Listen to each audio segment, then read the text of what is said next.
Think you've mastered the bench press? Here's the truth. Most lifters in the gym are doing it wrong. And instead of building a bigger chest, they're slowly destroying their shoulders.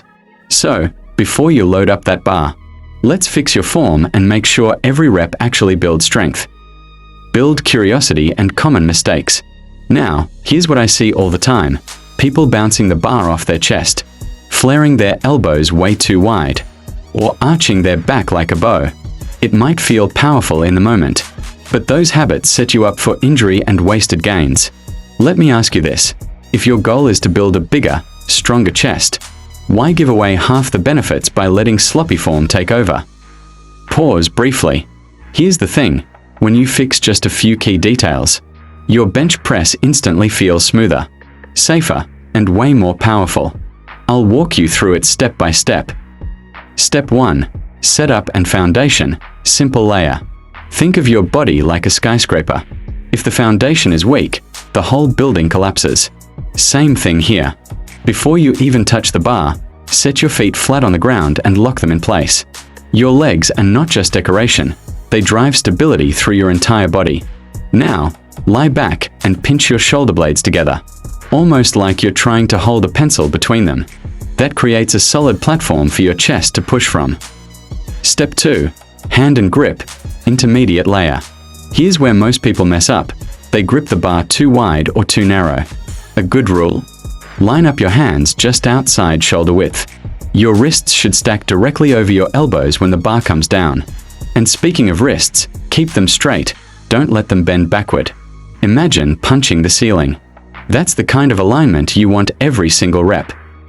Step 3. The descent. Controlled movement.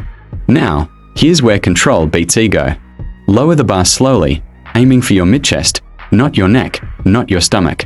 Keep your elbows at about a 45-degree angle from your body. If you flare them out, you overload your shoulders. If you tuck them in too tight, you lose chest activation. Right in the middle, 45 degrees, is the sweet spot. Step 4. The press. Advanced tweaks. Alright, time to push. Drive your feet into the ground, keep your core tight, and press the bar straight up. Not forward, not backward, straight up.